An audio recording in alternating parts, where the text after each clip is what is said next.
Call to order the meeting of Subcommittee 3, Transportation Safety, and we'll take roll.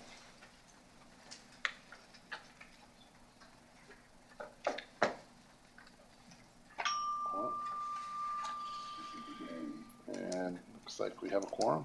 Quorum is question mark. Thank you.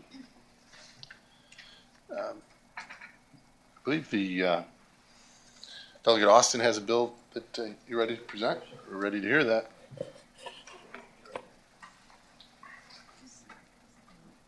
Mr. Chairman, members of the committee, I have today HB 2423. It's a model flashing red lights. I was asked to carry this bill on behalf of the Washington Metropolitan Transit Authority to use lights and sirens while en route to emergency response incidents. WMATA, better known as Metro, is a tri-jurisdictional governmental agency covering Virginia, Maryland, and D.C. Its Offices of Emergency Preparedness is responsible for leading and coordinating emergency responses. Within the OEP is the Response and Recovery Coordination Branch. Our PC staff, full-time, 24/7, 365, 20-person response team that provides resources for all of Metro's related emergencies. These responsibilities require the ability to quickly navigate the complex and dense traffic patterns throughout Northern Virginia and the D.C. area. Our RRC specialists are former first responders and possess emergency vehicle operator credentials. Currently, OEP lacks the authority to use lights and sirens despite its full life safety mission. HB 2423 addresses this issue. State Police and VDOT are fully aware of this bill, and I am aware of possibly one person today who may have some opposition to the bill. So, thank you, Delegate Austin. Oh, I'm sorry, Mr. Chairman. We do have a substitute. It came to us late this afternoon. The substitute? Move the substitute. I'm sorry. Line amendment, not a substitute. I apologize. We got line amendment? Line amendment. Move the line amendment. You want to report the line amendment? Mr. Chairman, on line 75 of the introduced bill, after emergency, insert comma, provided that the operator of any such vehicle, Romanet 1, has completed an initial emergency vehicle operator's course from an approved course list prepared by the Department of Fire Programs, the Office of Emergency Medical Services, or an equivalent agency, and Romanet 2 recertifies as an emergency vehicle operator every 2 years. Thank you. That sounds like a Thank you, Mr. good Chairman. amendment. You're welcome. Anybody want a motion to accept the amendment? Yeah, move to accept the amendment. Second. All those in favor? Aye. Any opposed? Any questions from the committee before we open it up to the floor? In favor of the bill? Thank you, Mr. Chair. I'm Greg Cox from Washington Metro. We support the bill and thank Delegate Austin for bringing it forward. These individuals, there's about 20 individuals, and they're all former first responders. They have a lot of experience over many, many years. They're former firefighters, etc. And so this is an important bill, so thank you. And we would be okay with the amendment, of course, for the training. So thanks for the consideration. Good. Anybody else in favor of the bill? Anyone here to speak in opposition to the bill? Don't laugh at me like Oh, that. just good to see old friends, young friends that are. This is his first time here. Y'all be kind. Sure, yeah. Thank you, Mr. Chairman. Ed Rhodes, Virginia Rescue Squad Association and Governmental EMS Administrators. We do have some concerns over this. We feel like that with the exemptions that they're asking for in the state code 462-920, it dilutes the response of the fire, police, and EMS with their response. We also would like to see it be consistent with the way the code is written that we did last year for the VDOT vehicles, which would take the sirens out of it and all of the exemptions. And, you know, I don't know how this is going to work. We have talked about it here in the last few minutes. The training part is excellent. It's also in for the VDOT section, but and my groups teach it, and we have plenty of instructors. But I think, with the discussions that I've had with the chairman and with the representative from the company, I think we can probably live with it. I don't know how bad I'm going to get yelled at, but I think we'll be all right. Okay. Anyone else neutral or in opposition? Question for the, Question, Ed? just a quick question, Mr. Chairman. I guess my question is more of, what's the basic difference between them being the more or less first responders on a scene and the equipment they use versus, let's say, if my volunteer fire company comes to a scene? I'm just trying to, looks like to me they're filling a need for that area. If I remember their title right, it's recovery, response and recovery. Mr. Potts, is that correct? Okay. Response and recovery. Your volunteer fire department is going to be there long before they ever get there. Okay. Question for council. Emma, could you take me to the section of code where it lists the lights and the sirens and Mr. Chairman, the provision of code that we're amending here that has the siren authority is 462920. thank you. Chairman, if I may, I would like for the gentleman from WMATA to speak to the credentials of the individuals who will be driving the vehicles. If you don't mind, sir. Thank you, Mr. Chairman. I think, Greg, did you just kind of cover that a minute ago? Yes, sir. Certainly. Mr. Chairman, yeah, so these individuals, as I stated, former first responders, they get a lot of training within Metro internally, but then they also get external training. So they get the emergency vehicle operator course, the EBOT. So all these individuals have that. We have no issue with them getting that training. And the amendment, discussing the training, no problem with that whatsoever. And I can get, even more extensive list of the training they have, but these individuals are very well trained over many areas. If there's no questions from the committee, Ed, you're complete. We operate by motion. Mr. Chairman, motion to report. Second. Amendment. Motion to report is amended. We'll go ahead and vote.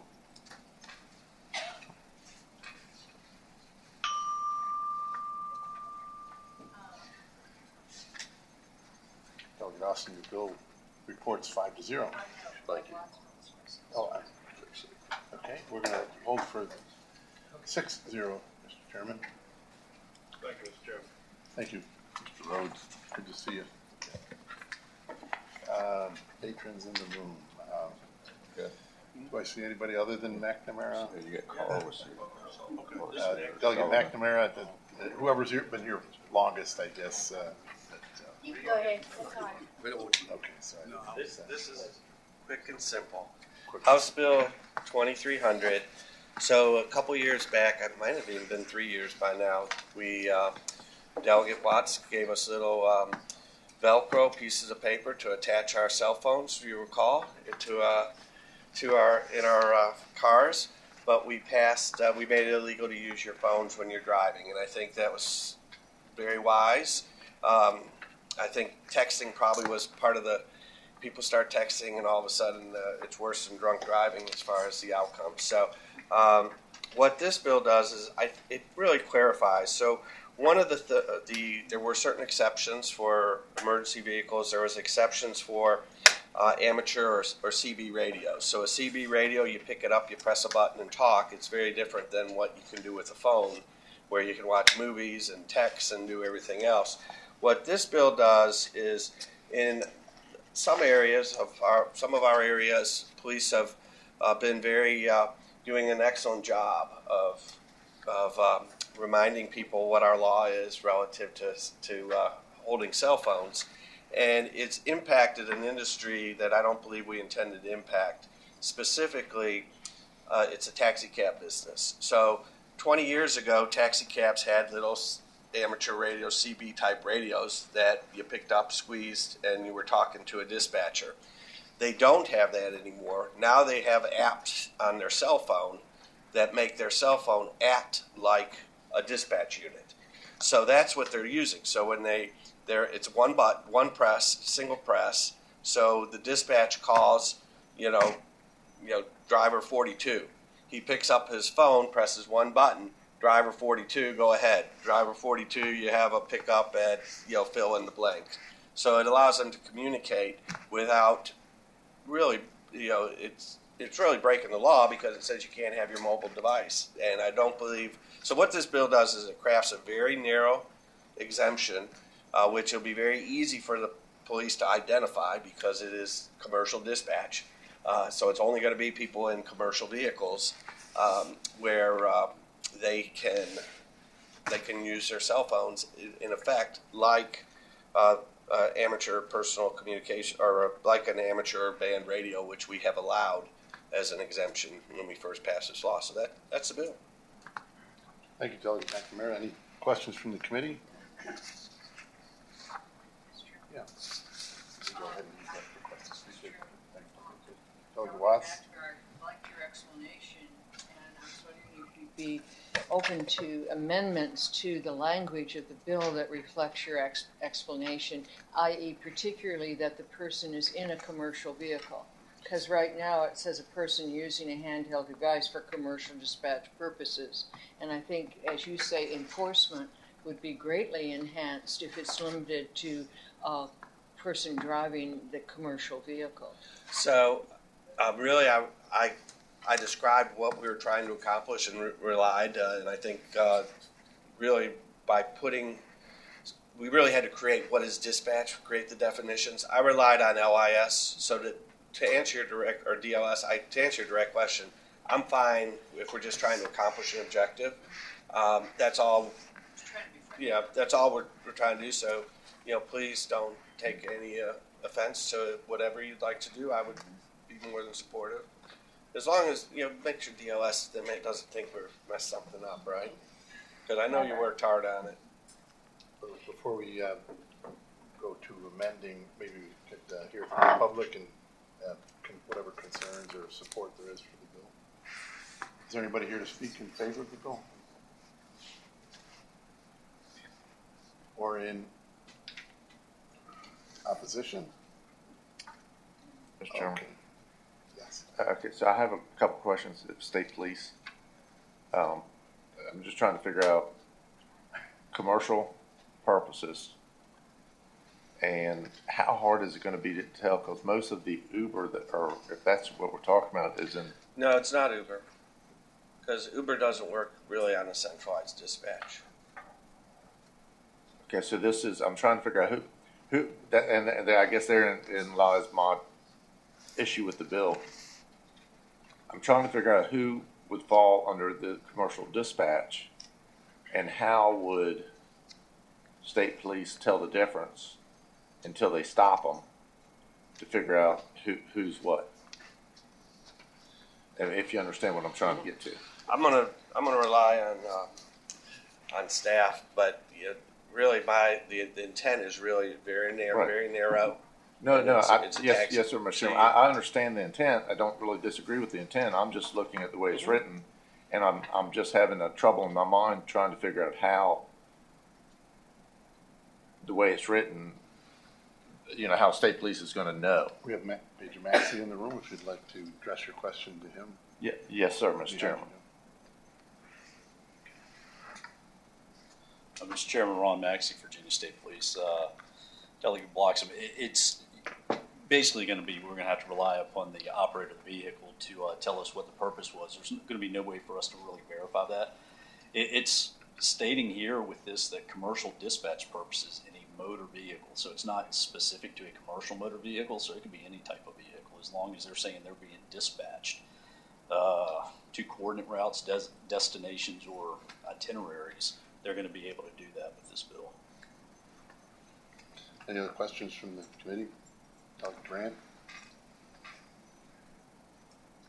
Thank you, Mr. Chair. So, okay, this is probably a question for the patron. If they're doing dispatch, then this is so they can hold it while they're doing it while they're operating the vehicle, or instead of having it mounted. They would be holding it because they pick it up and press one button. and it operates essentially like a CB. Would that apply if it's mounted or if they've got something on their screen that says it's not the same, correct? Yeah, I don't know. Like a computer up here, they're operating and answering it. Apple CarPlay is what I'm thinking. Yeah, Mr. Chairman, right now the language that's prohibited is holding the device, so if it's mounted, it does not interfere. Thank you, Mr. Chairman. Yeah, which kind of leads to my question for the patron. If it's unsafe to be distracted by a vehicle, while driving a vehicle with a phone in your hand, that was kind of the consensus when we passed this. What makes it any less safe for someone who's in a commercial vehicle or any kind of vehicle for that matter, and what makes them unique? So if I can, navigate my phone, or anybody else can navigate their phone from a stationary position, not being held, is there a reason that you would think that this individual should be treated uniquely? Well, because I think the bill wasn't really the bill really probably was designed primarily from a texting perspective. That's when a lot of things started to become problems, and I think the fact that there's an exemption for an amateur radio makes the phone is acting as an amateur radio. It is acting almost identically to the exemption that currently exists in line, the third exemption. Okay, so just a follow-up along the same lines. Is there anything that you know of that would prevent a easy function pressing the button or whatever the people do if it was stationary in a whatever kind of cradle? Right. Would they be likely to be using to be in I compliance think with the law? a lot of it probably is just history and what they're used to. Because in the Uber situation where it's mounted, that's what they're used to, and that's what they've always done.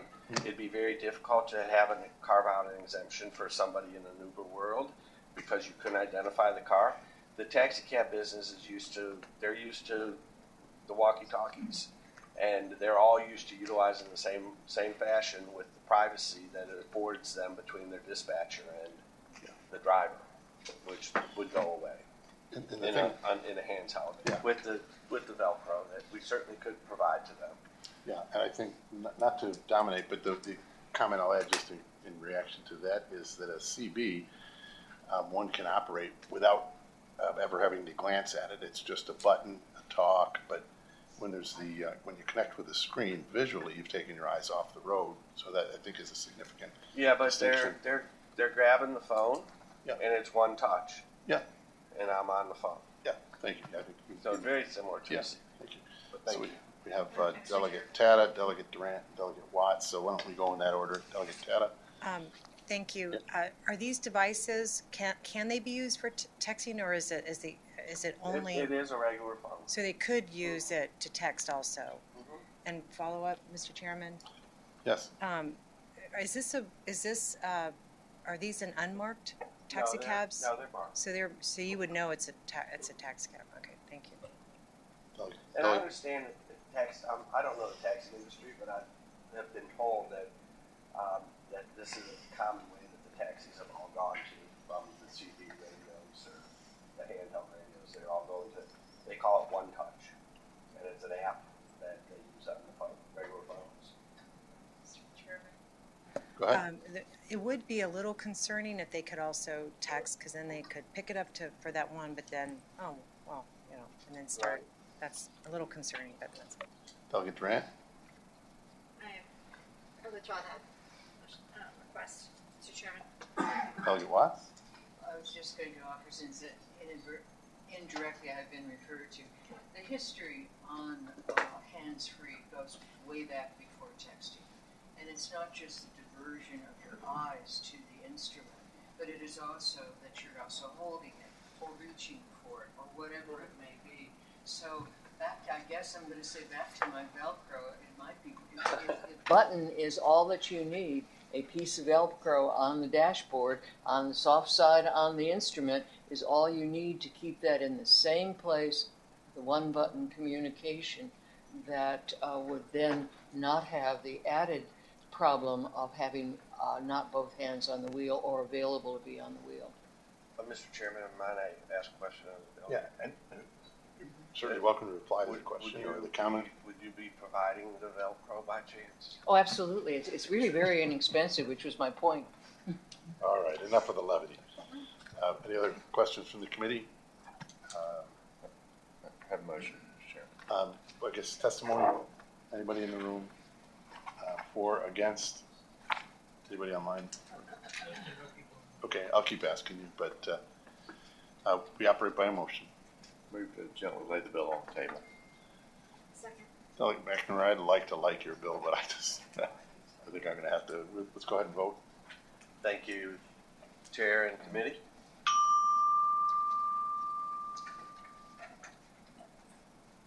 I'm sorry, it's laid on the table. I'll be voting yes for that. So, motion laid on the table, 6-0. And I guess we're ready for Delegate Carr. What an appropriate name to be presenting in the To be in the transportation, right? Yeah. Thank you. Mr. Chairman, members of the subcommittee, I'm here before you with HB 1773. HB 1773 allows cyclists to perform what's known as a safety stop. It simply allows bike riders to treat certain stop signs as yield signs. More specifically, it allows that a cyclist may yield rather than stop at an intersection of two highways controlled by a stop sign if certain delineated safety conditions outlined in the bill are met. The bill incorporates the findings of studies done by three important groups, the Virginia State Police, AAA, and VDOT. My district has a strong cycling community which has advocated for this measure. Several members, I believe, are here to testify. Thank you, Delegate Carr. Any questions from the committee before we hear testimony from the room? And Mr. Chairman, sorry, I have an amendment. Would you report the amendment, Emma? Yes, Mr. Chairman, on line 15, at the beginning of line 15 of the introduced bill, strike A. On line 21 of the introduced bill, after conditions, insert and.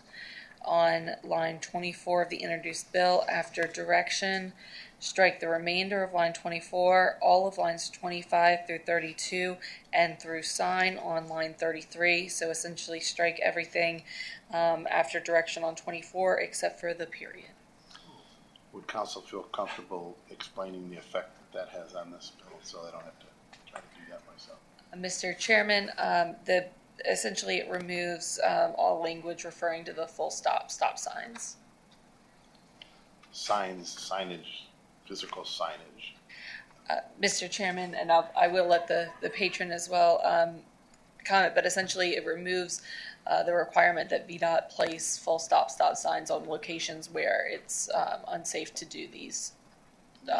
Different signs than we know of conventional stop signs. Thank you. So question to council. So you're not going to require VDOT to put a true stop sign where they need to put a true stop sign for safety? Is that what you just said, Emma? They're going to remove VDOT's requirement? That's correct. Okay. Would the patron explain the effect and the reason that you substituted that language? May I ask the help of VDOT? Oh, absolutely. Yeah, thank you. Is Joanne here with us? Or probably in a microphone if you can. Could you get a microphone turned on there, Joanne? Do we have too many on? There's one here. There's a green light. Turn mine off. You could turn yours on. Let me turn mine on. Mr. Chair, Joanne Maxwell from VDOT. I know that the amendment sounds a little counterintuitive, but VDOT had concerns that, first of all, this amendment, when you read this amendment, it would apply, or I'm sorry, the language that's being amended, that's being stricken, it would mean that this would apply to every intersection or stop sign in the Commonwealth, not just the roads that VDOT maintains. So every city, every county, every town, regardless of whether or not VDOT maintained the road. But then also the concern was that in order for VDOT, for there to be a comfort level with regard to those signs, that we had captured every dangerous situation, and we missed something or we could not get to all of the signs and do the engineering study necessary. It was just a Herculean task. And so we felt like without that language, it would be better that you had bicyclists that are coming to these stop signs and deciding whether to proceed or not, that they are exercising due care regardless, and not beginning to rely on signage or the lack thereof in order to decide whether or not they needed to exercise due caution, etc. So bottom line, there was concern that if we had language in the code that mentioned these signs, that a cyclist might come to a stop sign that perhaps was lacking one of these signs and would be less inclined to be safe or exercise caution. So with that amendment, that primarily was, we were attempting to address the logistics and the reality of putting signs up and considering every intersection and whether or not it was safe, and rather have the bicyclists rely on their judgment as to whether or not it was safe.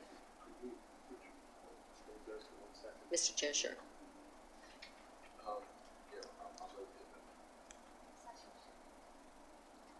The objection. So as amended, does VDOT have any reservations about the bill as amended? Mr. Chair, as amended, we have no position on the bill. We don't have.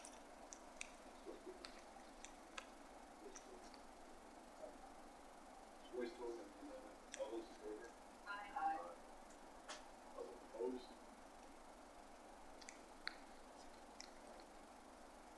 Any other questions? I can ask questions. Could you describe?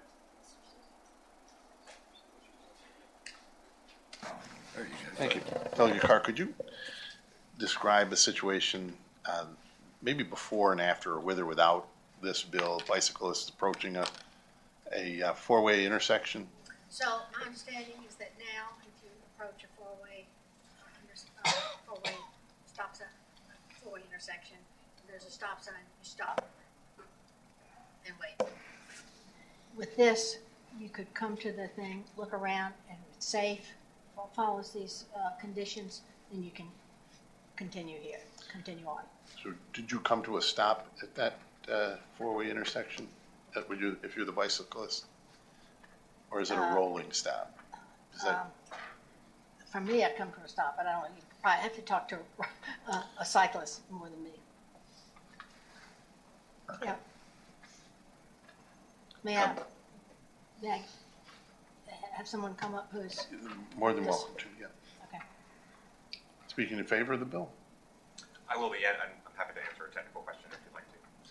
Perhaps introduce yourself, speak in favor or against, and then... Just for the microphone, I'm Brantley Tyndall, president of Virginia Bicycling Federation, and the current code would require a bicyclist to come to a stop at a four-way stop sign, or any stop sign.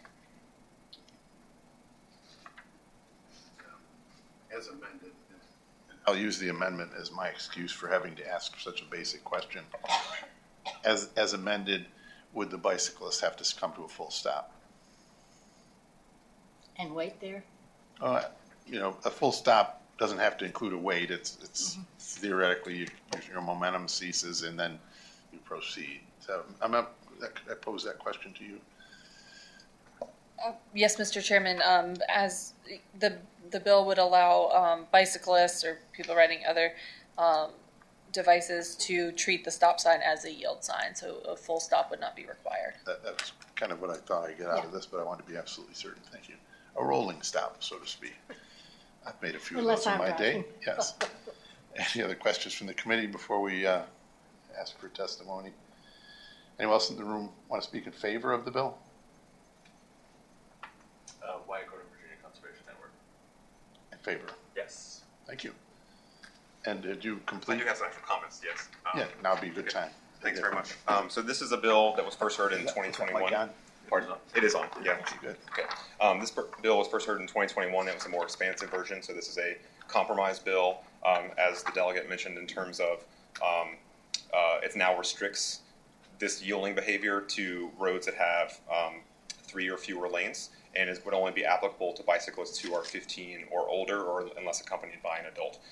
That previous bill in 2021 passed the House 75-24 and would pass this committee today as well. And so we think, based on our compromise, we think this is a great bill to pass. You have a question, Rob? Yes, sir, Mr. Chairman. The way I'm reading it, this is just not bicycles, though. You're representing bicycles. We've got electric assisted bicycles, scooters, motorized skateboards. Did we take all that out, or is that still in the bill? Any difference between those and the bicycle that you see? From a roadway capability, I think that typically your motorized scooters have a similar speed, a similar rationale for how they interact with intersections, but I'll say that I'm here representing bicyclists, so that's my primary. Thank you. Okay, I think they are contained in the bill. Am I correct, Emma? Yes. Delegate Durant? Thank you, Mr. Chair. I have a question for City Police. They would find my name.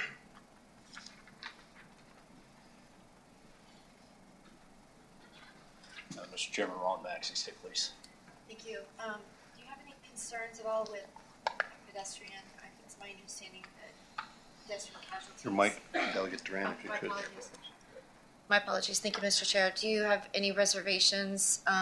It's my understanding that pedestrian casualties have been on the increase, so I'm picturing these kids on these scooters that come around in my neighborhood and fly around on the motorized ones. So I'm just wondering if you had anything to weigh in on that. Mr. Chairman, State Police has no position on this bill. We were involved in the study and headed the study. There was not consensus between the stakeholders in this work group. State Police does have concerns. Obviously, VDOT can speak to how they place a stop sign as opposed to a yield sign. Our concern is that a stop sign obviously is going to be at an intersection with higher volumes of traffic as well as possibly limited visibility. We do have a concern that if a vehicle needs to stop due to those conditions, that other vehicles, not motor vehicles, but vehicles which would be the ones identified here, would not be required to take that same safety precaution, would be able to roll through there. And it potentially could pose a hazard to the vehicles approaching, not only the people that would just be treating it as a yield sign. But again, State Police has no position. Yeah, thank you. I have a question, Major Maxey. So does yield mean just you have to not intersect with that? Or can I yield at 20 miles an hour or 30 miles an hour as long as I yield?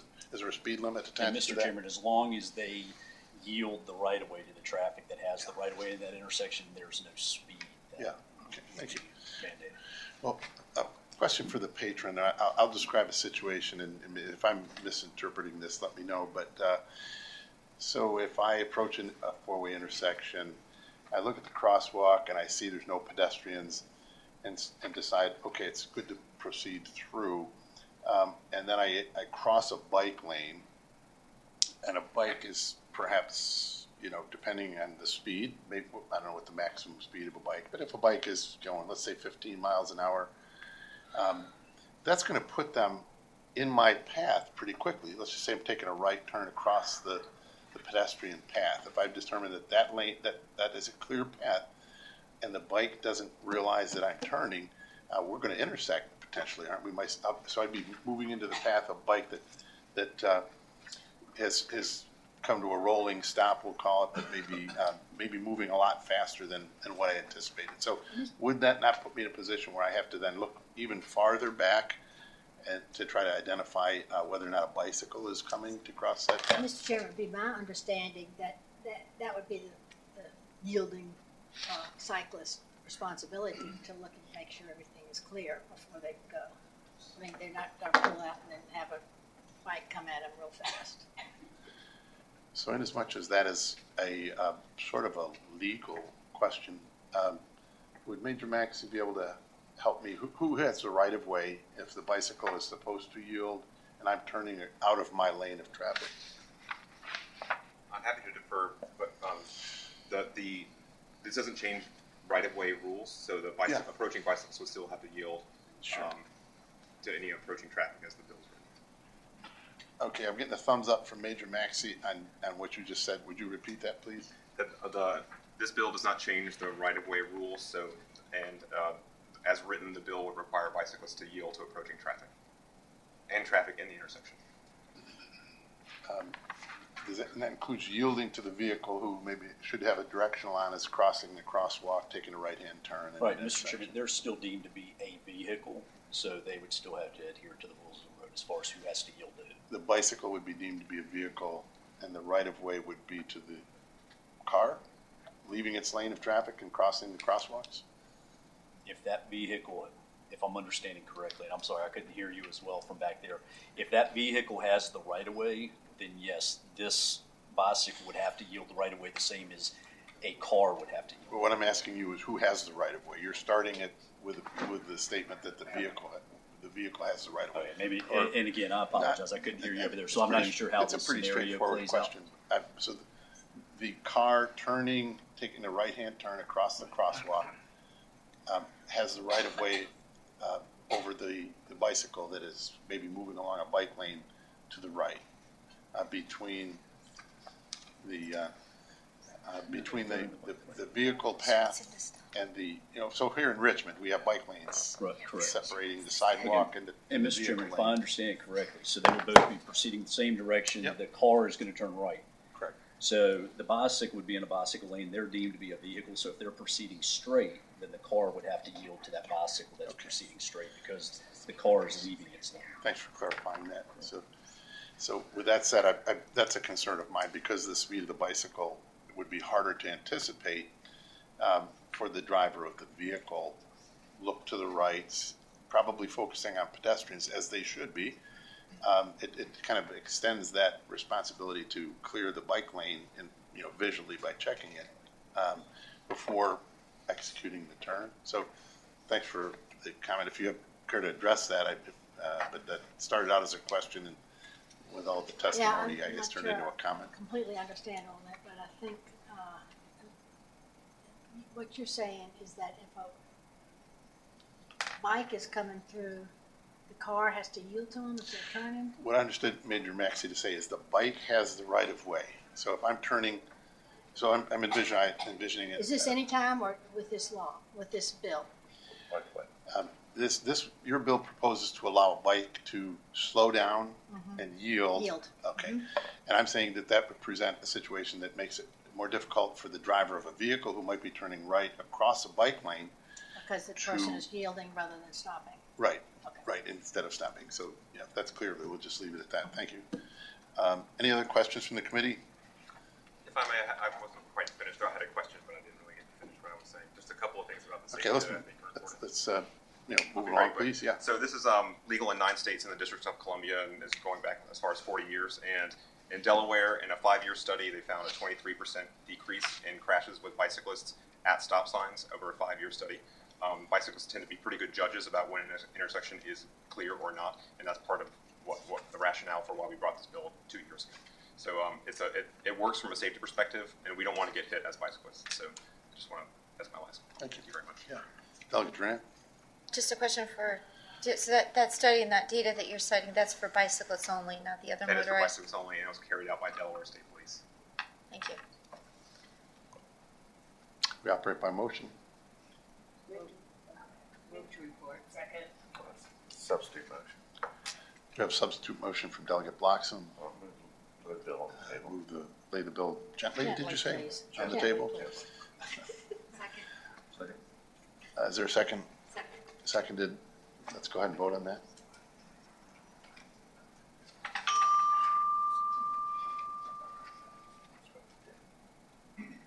The vote to yes.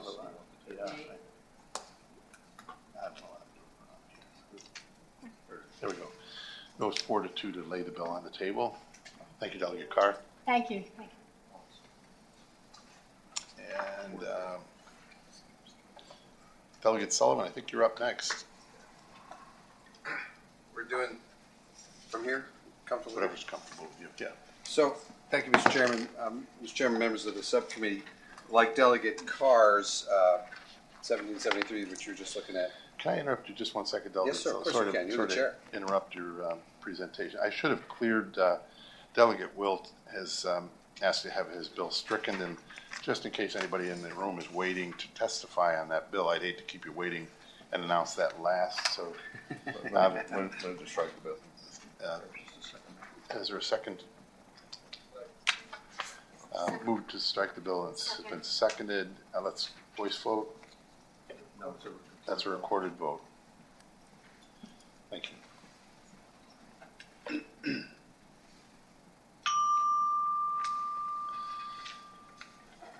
Motion to strike 6-0. Delegate Sullivan. Watts, yes. Okay. Yeah, just. 7-0. Motion to strike. You all set? Yep. And we're back to Looks like you Delegate just Sullivan. saved somebody some time, Mr. Chair. I'm sorry for not thinking of that sooner. Mr. Chair, members of the committee. So 1589 is also a bill that deals with the sort of the ever-evolving relationship between bicycles and automobiles. You'll see it was originally drafted to 46.2-925. We've had some good conversations, great help from VDOT, and the Attorney General's office actually came over to. So I do have a substitute, which I believe I know is a better bill, and I would ask that the committee take a look at the substitute. Council, I think, Yeah, I has don't it. see a substitute on mine. Is that a recent development? Mr. Chairman, now that it's been offered, it's now online. Oh, thank you. That's how it works. Huh?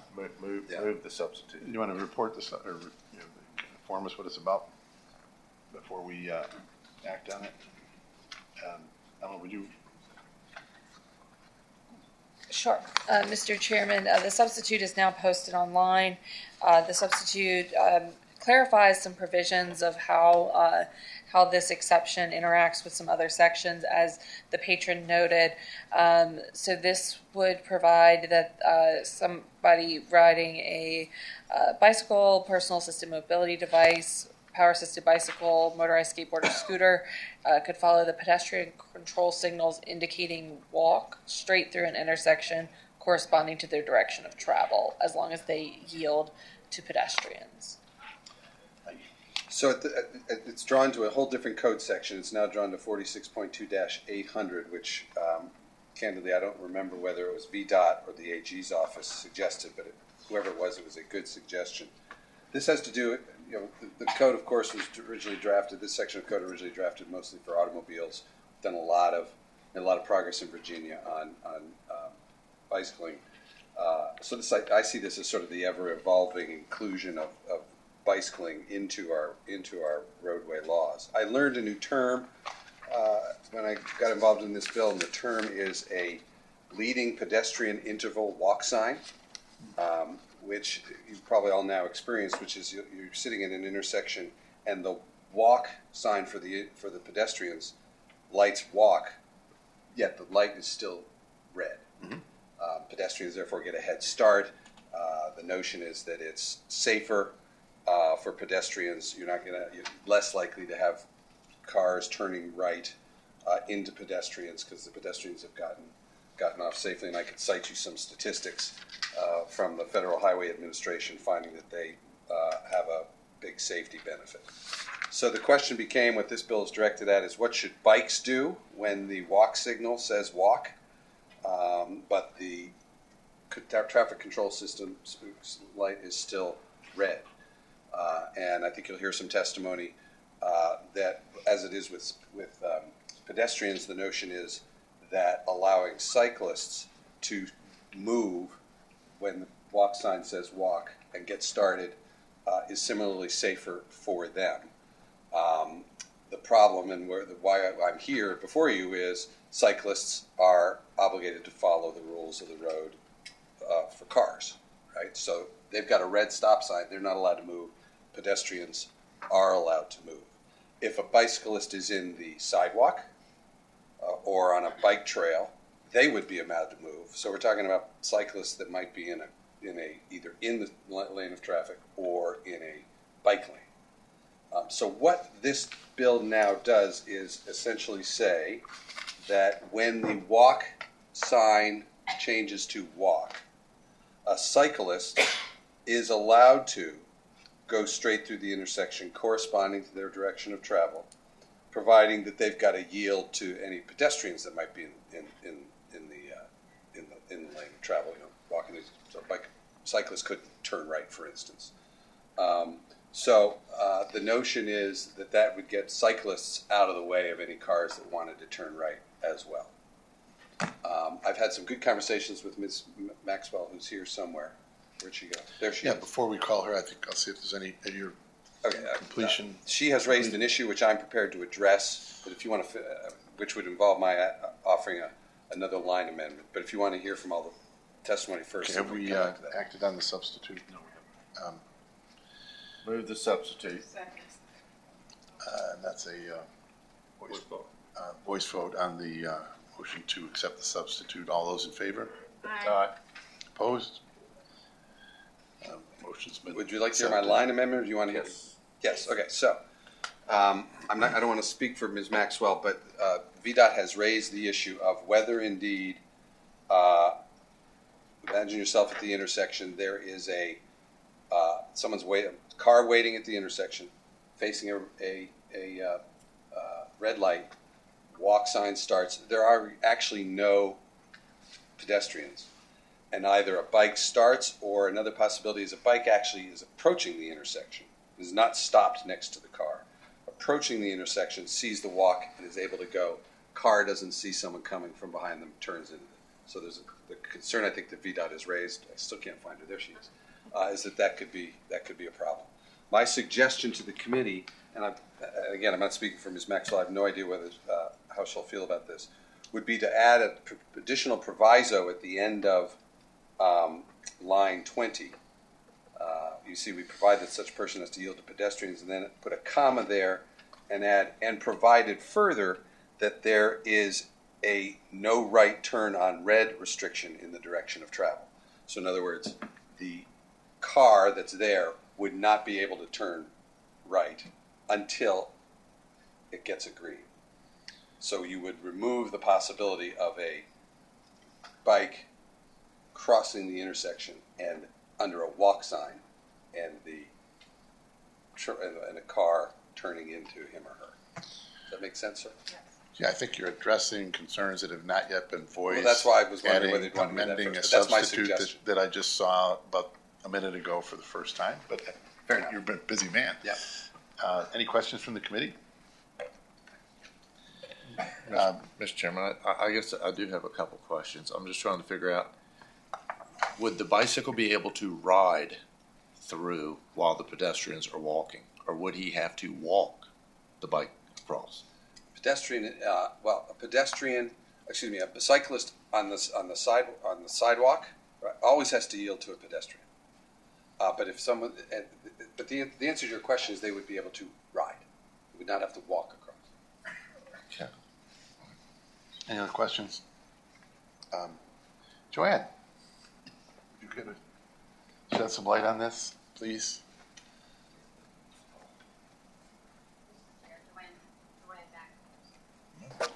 Joanne Maxwell from VDOT. I don't know if this is the appropriate time to say this or not, but VDOT, we do have an official opinion, position of oppose on this legislation. I can't quite hear you, Joanne. I'm sorry. We have an official position of oppose. Is it on? Yes. It's green. Just get a little closer to it if you would, please. Let me come up here.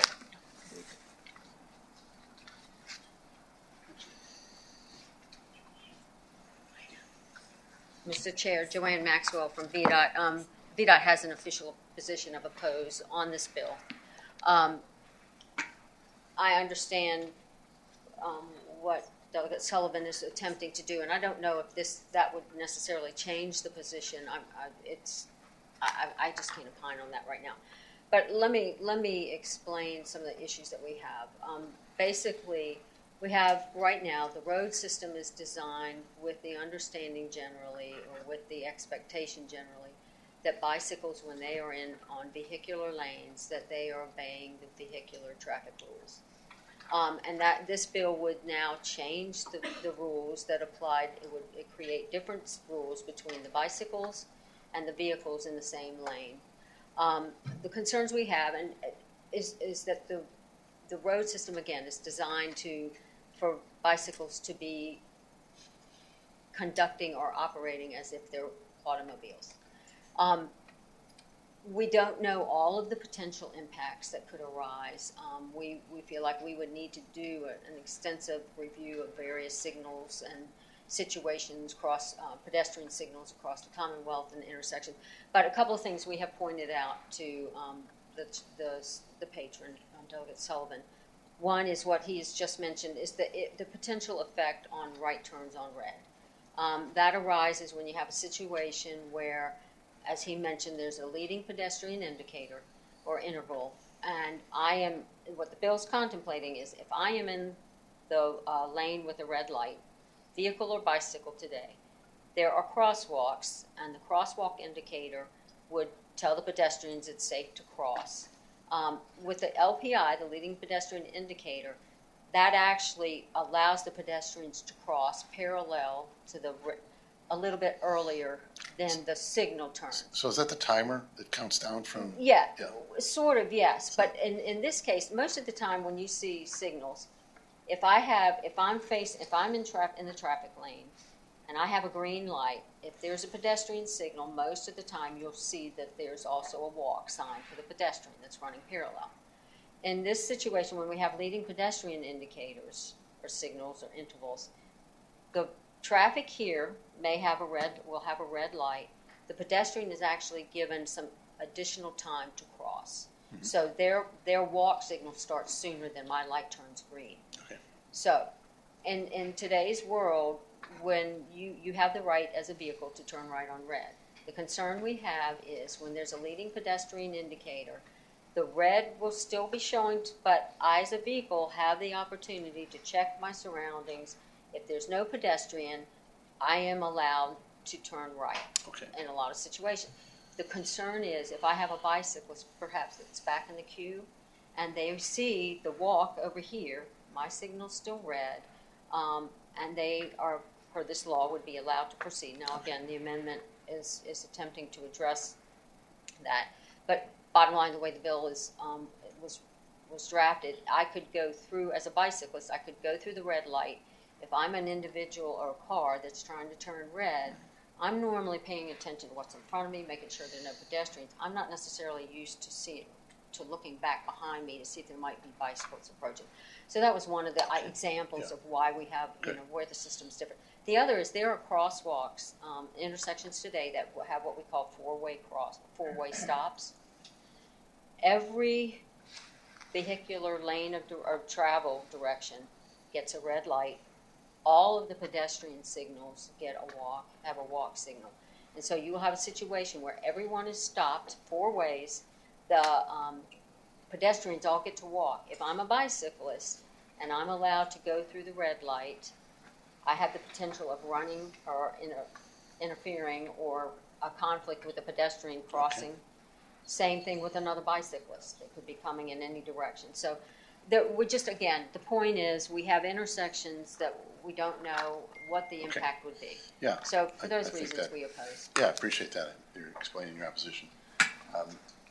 Anybody here to testify in favor of the bill?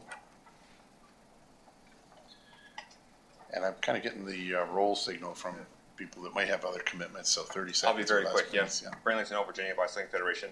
The one point that I'd like to add is that the MUTCD and Federal Highway Administration recommend no right turn on reds where LPIs are installed. So that conflict usually would not really even be appropriate, but we support the bill.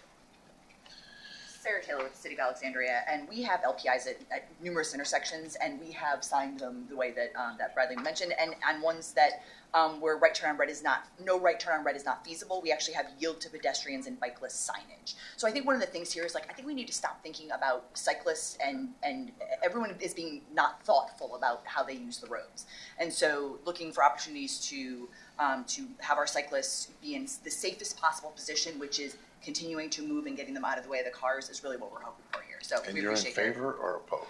In favor, yes. Thank you. Go ahead. Wyatt Gordon, Virginia Conservation. also in favor for similar reasons. Leading pedestrian intervals tend to be just a handful of seconds to give people a little oomph. It's not a very long time, so it's just kind of the opportunity to get your foot. It's just the opportunity to kind of get out ahead, so it makes it easier for people driving to be able to see you. Whereas when you don't have that opportunity as a cyclist to get out a little bit, it can actually be harder for drivers because they have to look further over their shoulder. Yeah, so we are in favor. Thank you. Thanks very much. Anybody here to speak in opposition? With that said, Patron has the last. Quick last word. Thank you, Mr. Chair. So, as I said, I think my suggestion does do away with the issue Ms. Maxwell is talking about. And as you heard from Alexandria, I think it's becoming more and more standard practice in any event to have a no right turn on red at an LPI intersection. As to the four-way intersection, I think that it just goes back to the default rule, which of course the cyclist always has to yield to a pedestrian. And if there's a situation where some pedestrian, frankly, whether a pedestrian was crossing on a walk sign or not, you're obligated to stay away from a pedestrian. So I don't see that as a hindrance. Thank you, Mr. Chair. Thank you. I don't want to seem unsympathetic to the needs and the wants of the bicycle community, but it's very difficult for me to feel like I have a full grasp on this, given the changes. Perhaps the patron would continue his effort on this, maybe bring some charts next time. Charts? You want charts? That would help me. Where's Delegate Watts? But, I'll get her to bring some charts. But at this point, I would entertain a motion. I'm going to gently lay the bill on the table. Seconded. We'll go ahead and vote on this.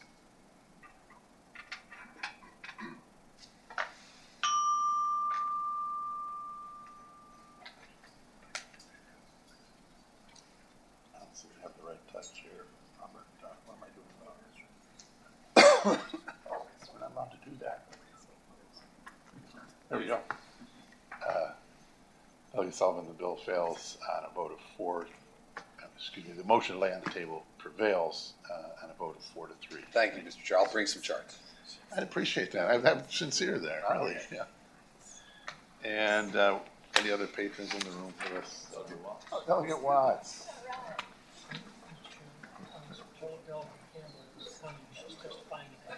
All right, that's fine. Because we've got, Good. yeah. Thanks You for got to hurry that. up. Hey, just go. Yeah. Who has to leave? Who has to leave? Taylor. Got it. Come around for eye contact. Yeah. So we need to keep a quorum to be able to vote on your bill, so I don't want to see Okay, rush. thank you. I appreciate that. Okay, good.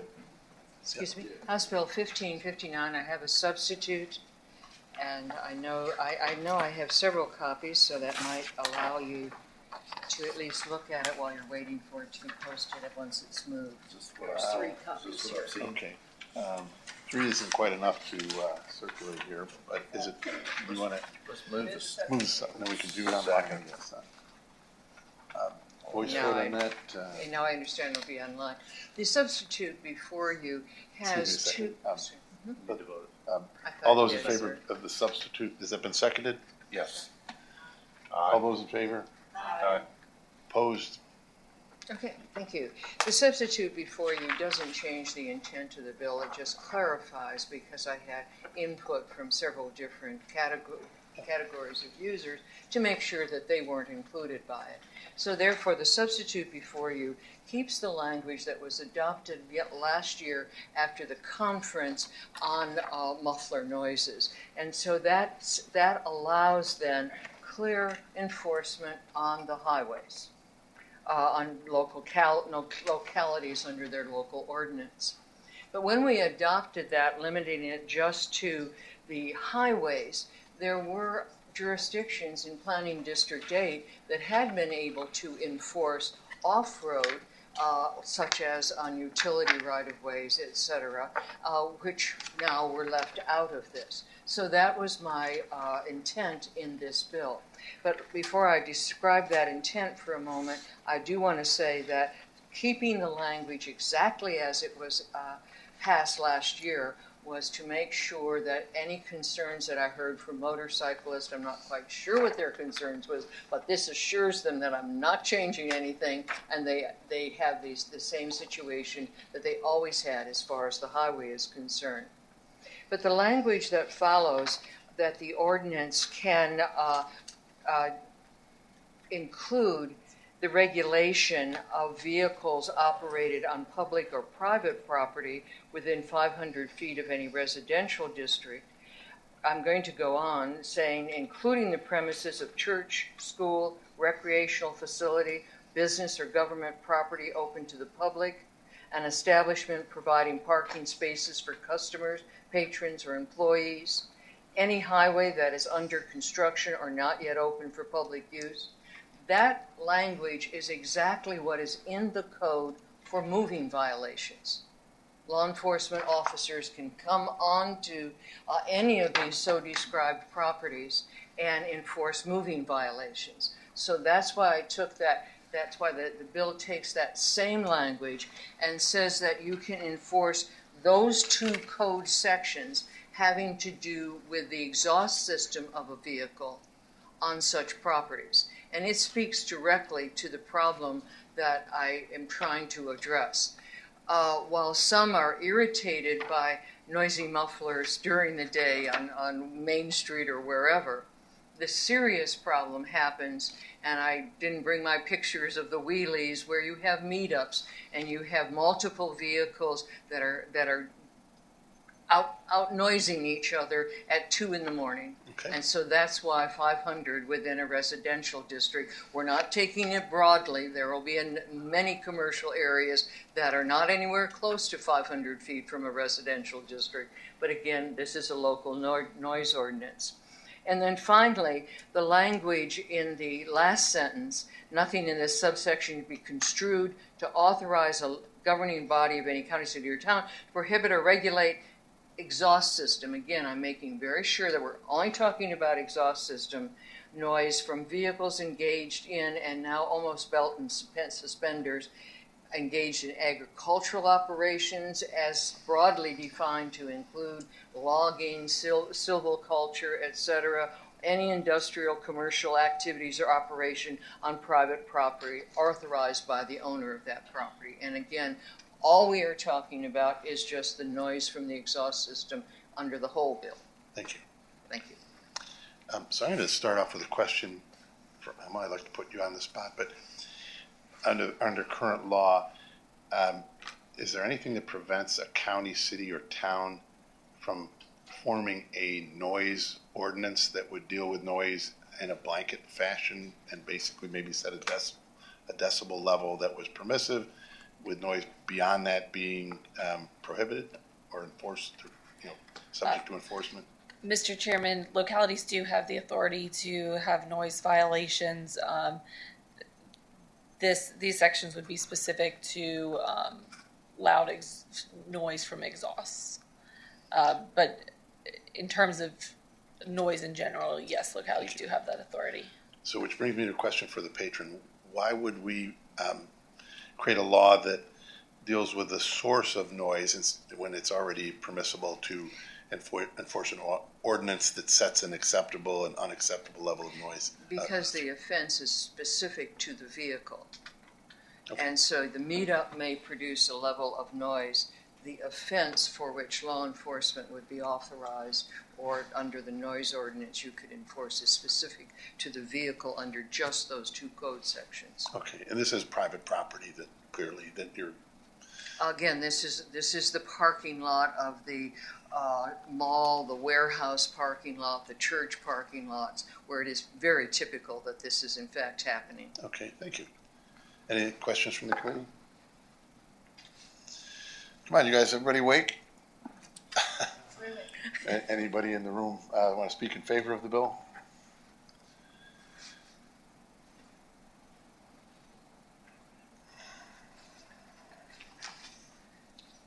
Mr. Chairman, I'm Ron Jenkins, Virginia Loggers Association. It's probably odd to see me here, but I just wanted to recognize that Delegate Watts listened to a concern that brought to me by forest harvesters. We do a lot of harvesting that are near neighborhoods throughout the state, and of course, we did not want an authority of a county to start restricting the use of forest harvesting equipment. It's very large and it is very noisy. And she listened very carefully, and she brought our concerns to bear. We don't have a position on the bill itself, but I did want to thank her publicly, and also thank you for listening to me. Thank you. And forestry is considered an agricultural operation? Thank you. That's why that particular code section was used, because it encompasses all such agriculture, including silviculture. Thank you. Sarah Taylor, City of Alexandria. We do support this bill. This is an issue that we do see in our community and would close that loophole that right now we can't enforce this in residential areas. Or at local roads. We're just talking about.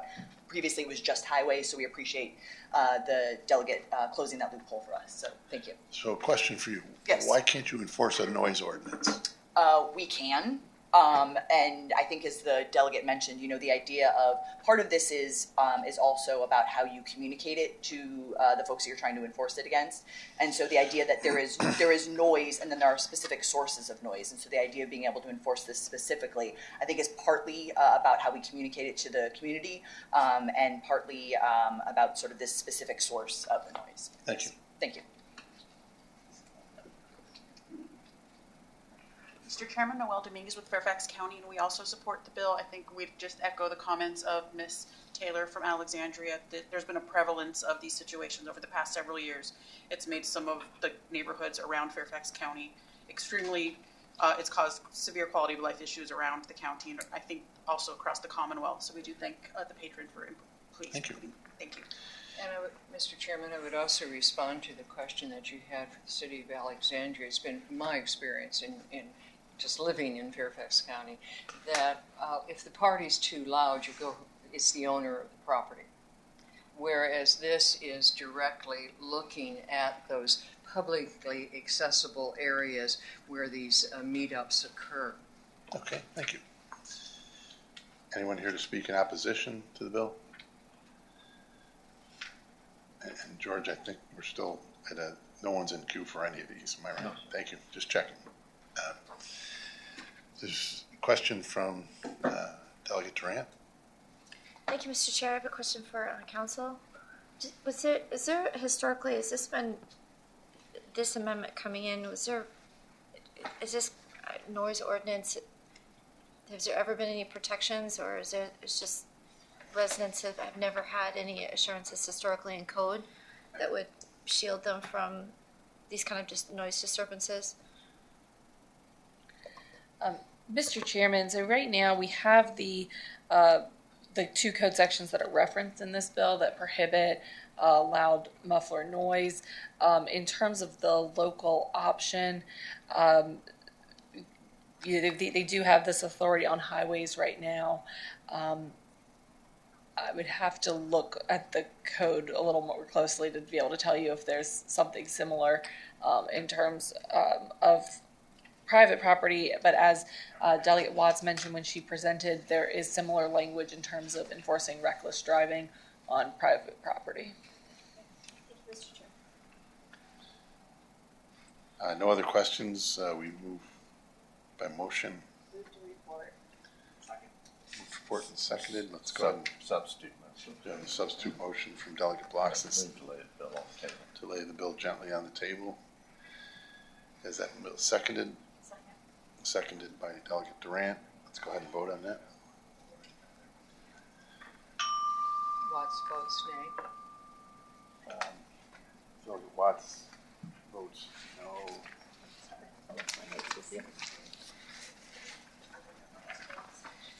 Delegate Brock is doing his darndest to cast the vote here. We should vote yes to lay it on the table. Delegate Watts, the total is 4-3. Laying it on the table. Thank you for your presentation. Thank you, Mr. Chairman, and I certainly look forward to looking with what we call the Uber chair on the court side, to looking at a statewide solution to this, so that it is not just an urban problem, but it is a problem that is properly handled where you have the concentration without concerns that in any way we are stepping on property concerns elsewhere in the Commonwealth. Boy, and this goes back a decade. Well, invite me over to a barbecue so I can hear the noise, and I'll be open-minded It's the 2 in the morning. That might be is a the little real late. problem. I'll have to leave early. But thank you for your presentation. All right, Mr. Chairman, Yes. I've heard back from Delegate Campbell's office, and I'm told she was held up presenting an egg, and she is asking, may the bill go by for the day. Can we go to East for just a minute? Have we made every attempt?